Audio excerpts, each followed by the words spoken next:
শুধু আজকের জন্য 11ই এপ্রিল। একটা আবদ্ধ মন, একটি বন্ধ মনে কখনো কোনো নতুন বুদ্ধি ঢোকানো যায় না। মুক্ত মানসিকতা আমাদেরকে এমন একটা অন্তর্দৃষ্টি এনে দেয় যা আমাদের জীবনে কিছুতেই আনা যাচ্ছিল না। বেসিক টেক্সট, পৃষ্ঠা নম্বর 93। আমরা আমাদের জীবনের সবচেয়ে খারাপ অবস্থায় এনেতে এসেছিলাম। আমাদের কোনো বুদ্ধি আর কাজ করছিল না। আমরা যখন এখানে আসি তখন আমাদের সবচেয়ে বেশি যা প্রয়োজন ছিল তা হলো নতুন চিন্তাভাবনা, বাঁচার নতুন পদ্ধতি। যাদের জীবনে এই নতুন চিন্তাভাবনা আর এই পদ্ধতি কাজে দিয়েছে তাদের অভিজ্ঞতার শেয়ারিং থেকে এগুলি শেখা যায়। এই নতুন ভাবনাগুলি আমাদের প্রাণ বাঁচাবে, কিন্তু বদ্ধ মনে নতুন ভাবনা নেওয়া যায় না।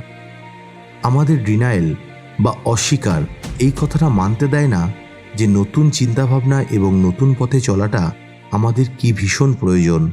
আমরা যে শক্তিহীন, আমাদের জীবন যে কতটা অনিয়ন্ত্রিত, এটা স্বীকার করলে আমরা বুঝতে পারি যে এনের যা দেওয়ার আছে সেটা আমাদের কতটা দরকারি।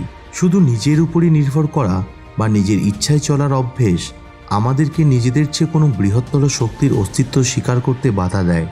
তবুও নিজেদের ইচ্ছায় চলে আমাদের যে ভয়ানক অবস্থা হয়ে গিয়েছিল সেটা যখন আমরা স্বীকার করি তখন আমাদের মন ও দৃষ্টি নতুন সম্ভাবনার দিকে উন্মোচিত হয়।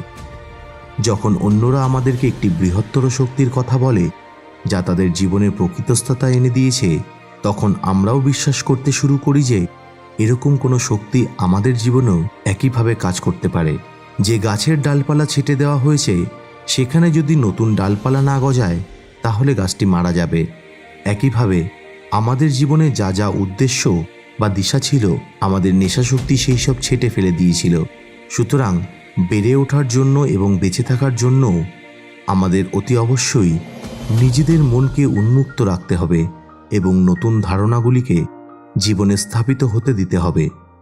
শুধু আজকের জন্য আরোগ্য প্রয়াসের নতুন ধারণাগুলির প্রতি আমার মনকে উন্মুক্ত করে তোলার জন্য আমি আমার উচ্চতর শক্তির কাছে অনুরোধ করব।